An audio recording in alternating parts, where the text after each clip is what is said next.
Hey, Veronica, how are you doing? Hi, Kimberly. How are you? I'm doing good. Thank you Good. so much for being here. I'm so excited to talk to you.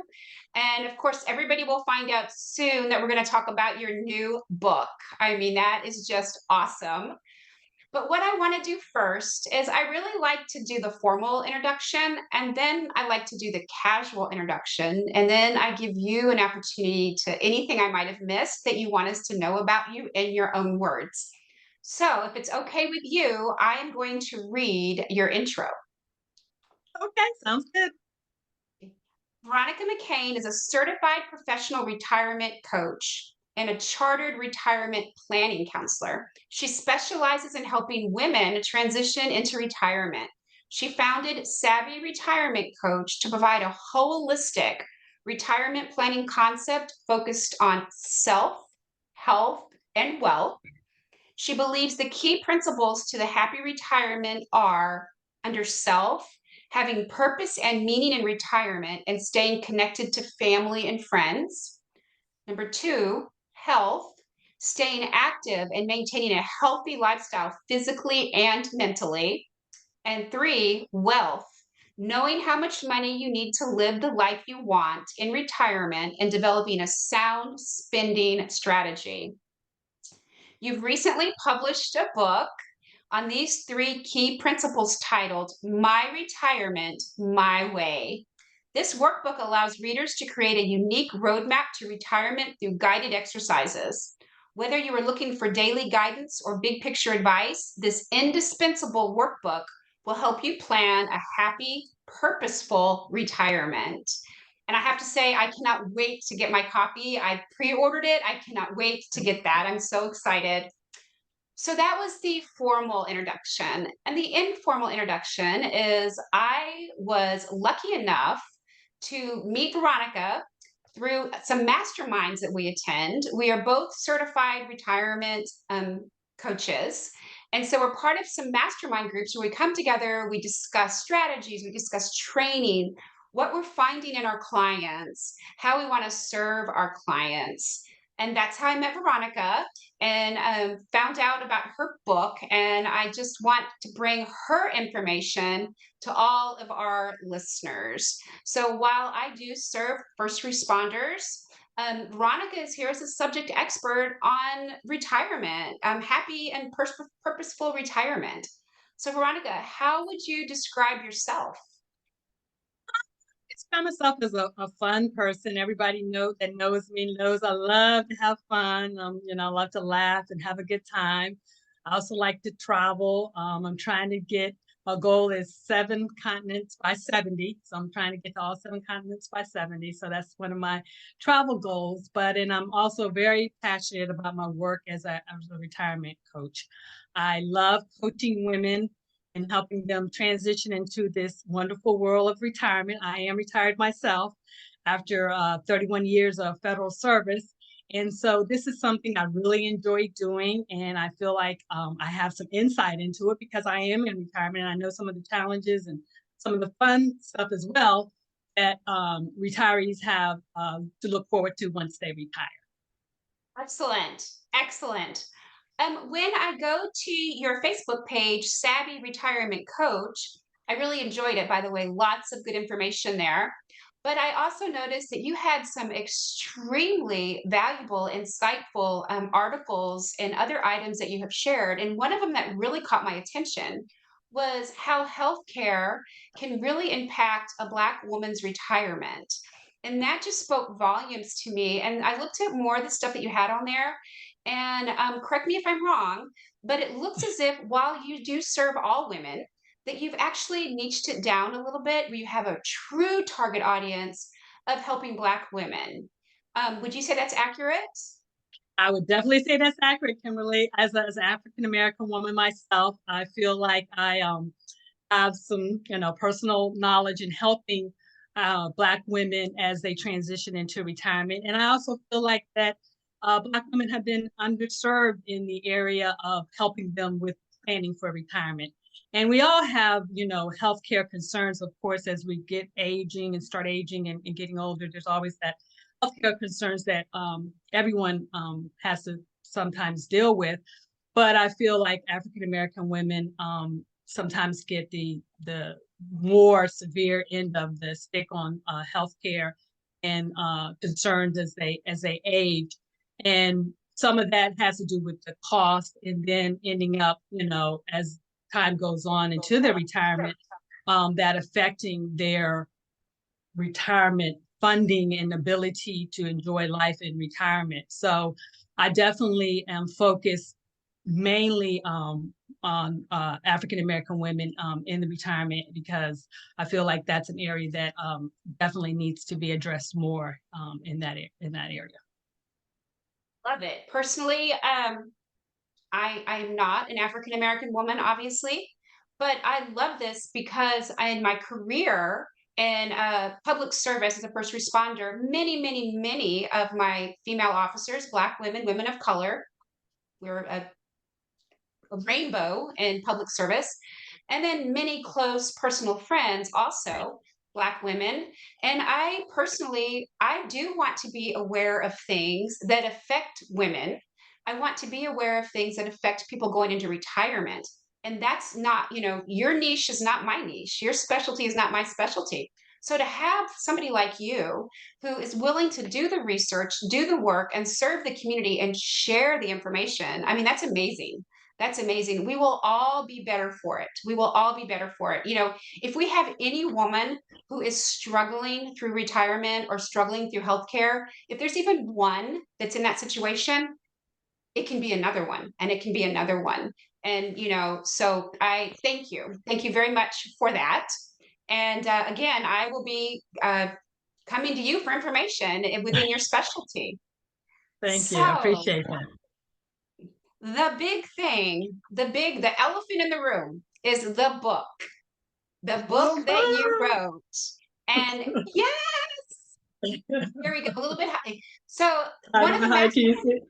there we go. Yeah, It looks like it's a little blurry. I don't know if it's coming through clearly or not. I don't know if it that does. little It comes screen. in and it goes out, but Yeah. they'll be able to find it. They can see it Okay. enough to Yeah. find it. Yeah. Yeah. Yes. So in the mastermind group that we're in, the women mention how much you're smiling now that the book is out. And I was not in the groups whenever you started this journey. So I am just going to open this up to you and I'm going to ask you to share whatever it is you want us to know about this book. What do you want the population to know about this book? So the reason that's so funny you brought that up. In the mastermind group, they were with me throughout the process of me writing this book. And every time we would meet, I'd be kind of grudging and like, oh, I'm writing the book. I'm writing the book. I'm doing this with the book. Writing, I can't say is my forte, but I did feel like there was a need to write the book and get the information out there. But the mastermind group helped me through it, and I'm so grateful for them for all the encouragement to keep me plugging along and doing it, because I feel the book is just a valuable tool for anybody that's either thinking about retirement or is in the process of retiring now and planning on their retirement. There's a lot of books out there on retirement planning, and people are aware. Most of them are in the financial realm of things. Not a lot of books on the non-financial. This particular book is on the financial and non-financial, heavy more on the non-financial, because I find that when people retire, they don't think that much of the non-financial like they do of the financial aspect of it. So this book, although it covers financial, it's more the budgeting and lifestyle budgeting kind of aspect of it, but it delves more heavily in the non-financial aspects of what are you going to do, goals, setting goals, having purpose and meaning, and things of that nature. And the book is a little different than most books because it's a workbook. So it's a guided exercises that help you come up with kind of a roadmap for when you're going to start planning for your retirement. A lot of times when you're reading other books, they kind of just give you a lot of information and then you're kind of left with figuring it out. I think when you finish with going through this workbook, you will have a roadmap for yourself for retirement planning and what you want to do in those, getting you started on the right foot as far as your retirement is concerned. And the one thing I want to say about the workbook is designed to have all all different types of retirement planning, uh, I guess, topics in it. So it's not a workbook where you just kind of start at the beginning and go straight through and just kind of plow through all the exercises. It's more as you're going through the workbook, finding the exercises that you think relate to what you're finding maybe concerns or having issues or problems with, and working through those exercises in the book to figure out what you need to do for your next steps. So I want to just make sure that, when you're going through the workbook, don't look at it as, oh, I've got to, complete all these exercises and all that. It's not designed that way. It runs a gamut of everything, but it's more for you to find out, well, what areas, if maybe I'm having a problem with my day-to-day activities, or maybe I'm having a problem with just coming up with an overall budget, or maybe I'm just kind of not socially connecting with folks, or I'm thinking about moving and I don't, know whether I should or not. All those kinds of things are covered in the book through various exercises. So you actually are going through and doing the work to come up with solutions to those concerns or issues you might have, as far as when you're planning your retirement. So I'm very excited about the book. It's something that I felt was missing from my own retirement planning. When I, retired, I had talked to a lot of financial advisors, but I didn't really get a good feel for the non-financial aspect of it until I actually retired, and I was kind of in it. And I kind of stumbled a little bit around, trying to find my way. And I think this book will help anybody that's going through that process of trying to figure out, hey, I might have the financial kind of down, but I need to work a little bit more on that non-financial aspect. I think this workbook is going to be instrumental in helping you get through that part of your retirement plan. I love so many of the things that you said, and that it gives people permission to not have a B, C, D, E, or 1, 2, 3, or something like that. So often we think we have to do this and then this and then this, and it's just all going to fall into place. And what I found in my own retirement, when I retired from the Dallas Police Department after 30 years, I was fortunate enough to have been a facilitator for Dave Ramsey, the company, teaching the classes.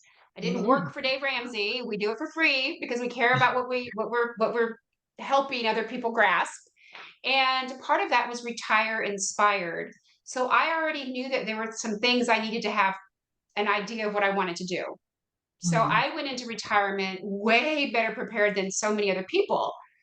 And it was still a struggle. It was Mm-hmm. still a struggle. Even knowing what I wanted to do, it was Right. still a struggle, and I have clients who think it's going to be linear, that everything's going to fall into place, that they worked hard, they were successful, they have enough money, or they think they have enough money, and then everything is just going to fall into place. They're good hard workers. It's time to retire. It's all going to work out. And they, once they get over that, what many of us go through of those first couple of weeks of just realizing I don't have to wake up at a certain time. I don't have to fight traffic. I don't have to, put on a uniform or whatever. Once that shock kind of wears out, you're kind of like, "Hmm, what am I going to do?" And you either overfill your calendar is just shoved full of stuff, or it's, there's some serious holes in there that leads to failure. And if you don't even know what you're going to do, you don't even know who you're going to hang out with. Mm-hmm. And if you haven't taken care of your relationships, you might have all these great plans to spend time with people, but they don't want to spend time with you because you haven't had time for them for the last 30 years, right? So, Exactly. and it's even like where we want to live. I hear so many people make the comment, well, where we want to live isn't a problem. We're moving to the beach. Or, well, the house is paid off. We're staying here. And we're like, but you don't know what you want to do. You don't know who you want to be. You don't know how you want to spend your time. There's a possibility that what you want to do, you can't do at the beach in a resort town, Mm-hmm. or you don't need to live That in the is same house that you've been in. So I love the thought of how you set it up, that it could be a more organic path. It right. could even probably be a mess, You know, Yes. some backtracking, some going forward. And it is. I think sometimes when you first start, it is a bit of a mess. You're kind of all over the place. Like you say, you're over committing, you're under committing, you're trying to connect, and you're not connecting. So it takes a little time to kind of find your groove. But eventually you do. So don't get too frustrated with you're newly retired and you find yourself in that cycle right now. But I think that you just have to know, and this is what I always tell my clients that I coach, that why are you doing whatever you're doing? And if you get your why together of why you're doing it, I think that leads to you more clearly understanding what you want to do, how you want to do it, how you want to connect, how often you want to connect or whatever. If you're just, kind of fumbling through and just not knowing, I'm doing this because I need something to do. Um, it's not going to fulfill you. You got to have that why. Why is it that I want to do this? What's driving me this way? And sometimes it goes back to you kind of looking within yourself and figuring out, what are my core values? What is this aligned with what I want to, want out of life kind of thing. So yes, definitely. But that takes work and it takes time, so don't give yourself grace, I would say. Many of us, not everybody, but many people did extensive training to start their career, whether it's college or trade school or military, but you've done something to start a career, and then throughout your career, you've done something to promote or to keep it or to keep up with continuing education, to keep your licensing, whatever it could be, to stay professional. It might be that your career actually, your job actually changed completely. I mean, somebody who used to lay telephone wires for Ma Bell probably had to pivot a little bit, over the last 30 years or so. And that's just an example. Obviously, I know nothing about phones, but you had to do something different. You have to change. Well, the same thing is true in retirement. And what I'm hoping is that all of my clients and your clients, when they use that workbook, they get a skill of a way to think so that down the road, when it's time to make that change again, maybe they realize they don't want to do A, B, and C anymore. They don't panic. They don't keep doing it if they don't want to do it. They're like, you know Okay. what? I did that worksheet a couple years ago. I'm going to go back and do that worksheet again, and then they can make that change they need to make, that resiliency that we're trying so hard to get our clients to either find or enhance and hold on to really help themselves. um, there are things that I thought were really going to matter to me in retirement, and I did them, and I'm glad I did them. But then I realized I don't really want to do this anymore. This doesn't matter to me as much as it did. I'm glad I did it. Very glad I did it. But it had a shelf life, and then it was time to do the next thing. So yeah, I'm glad that I have that ability, and it has served me well. And I find that it serves my clients well also, Right. to say they tried it. Let's move on. Let's move on. Is there a part of your workbook that is your favorite? Is there a section that's your favorite? Goals. I think there's a section on, setting goals because I'm a very goal-oriented person. So that's one of the things I like to do every year. I set goals and 1 years or whatever.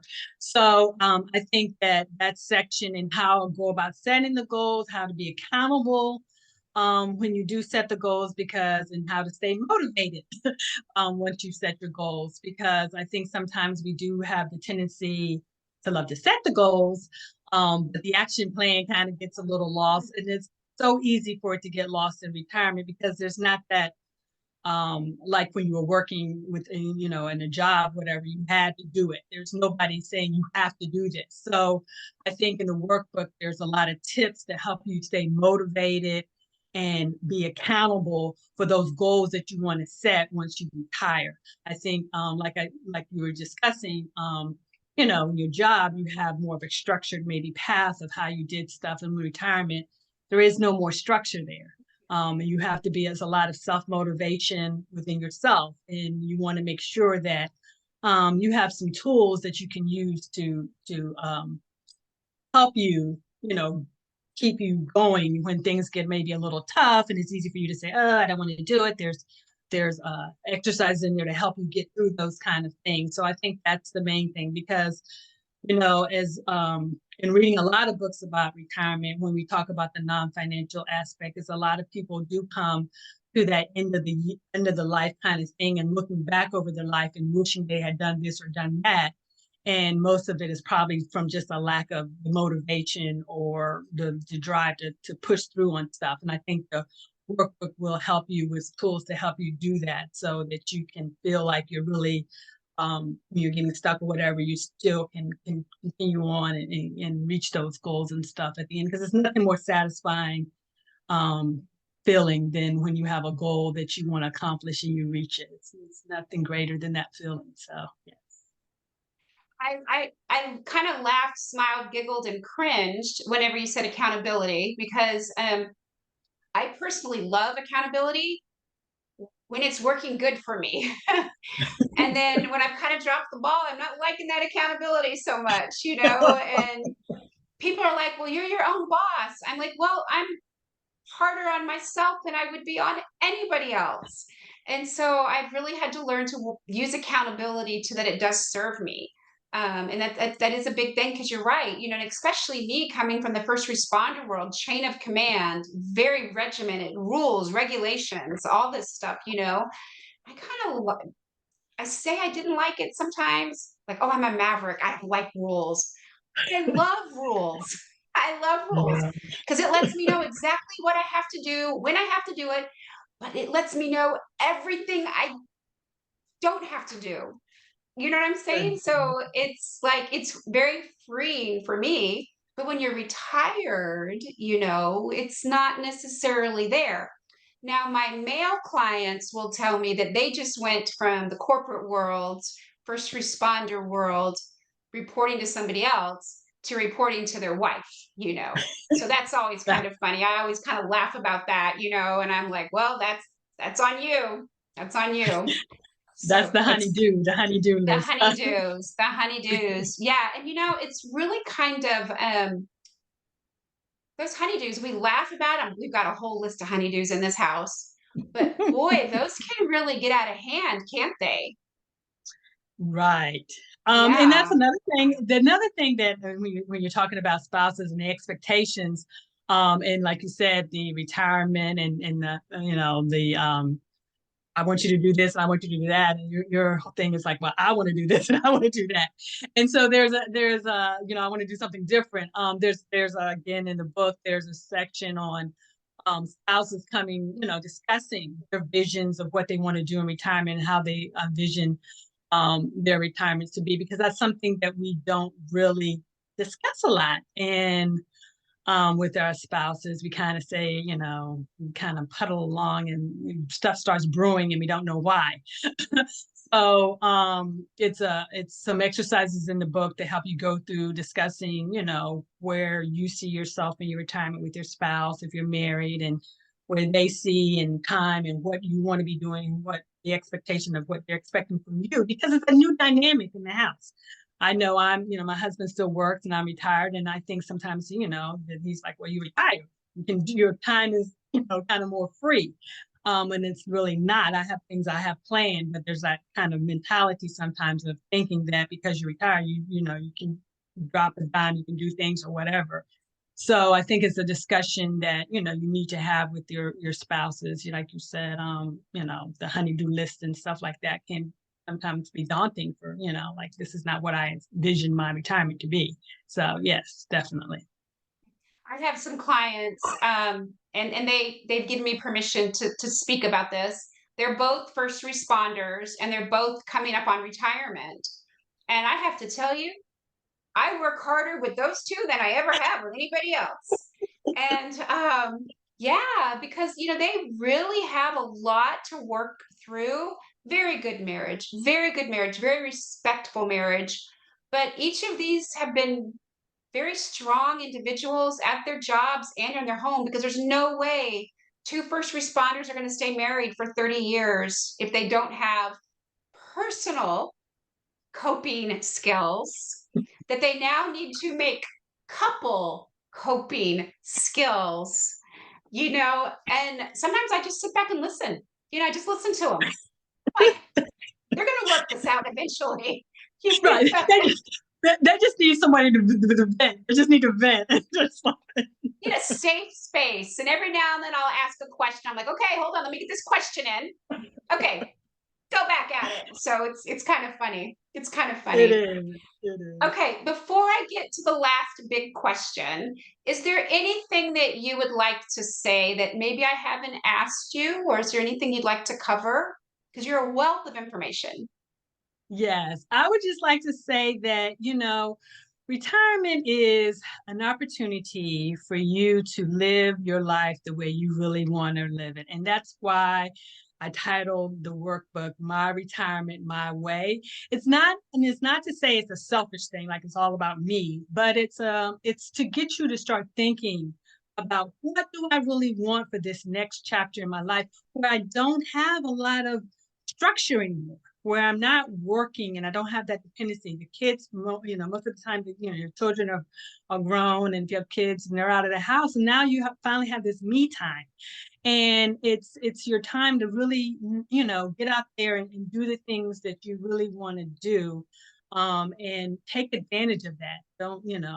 I have a little saying in there. It's like it's not your time to stay neutral. It's your time to kind of put the pedal to the metal and go for it. And hopefully, like I said, with the workbook, it'll help you do that because, like I said, sometimes it's hard to even get the engine started again because you haven't had this freedom for a long time. And it's kind of, it sounds exciting, but it can be overwhelming at the same time, too. So that's what I would just like to say. Okay. And one of my favorite things to ask all of my guests is, how do you want people to remember you as a retirement coach? Hopefully, as someone that kind of inspires them and helps them reach their dreams of what they want to do in retirement, someone that they can call and count on to kind of, like I said, I can be that accountability person for you to help keep you going and keep you motivated to continue to do whatever you want to do, whatever that is. And I just want to, and I want you to have fun because I love to have fun. I'm just a fun person, and I just want people always tell me all the time, like, you always are smiling. And I'm like, yeah, because I enjoy life and I want you to enjoy your life in retirement as well. So that's what I want people to remember of me. Well, I can tell you that in the time that we have spent together, I think that that is exactly how I would describe you. Kind and fun and smiling and willing to share. And those are just amazing gifts that you give your clients, that you give me. And then you also shared with this audience. So thank you so much for that. I am going to put your contact information in the show notes. So it will all be there for everybody. Thank you Okay. so much. Oh, thank you. Thank you.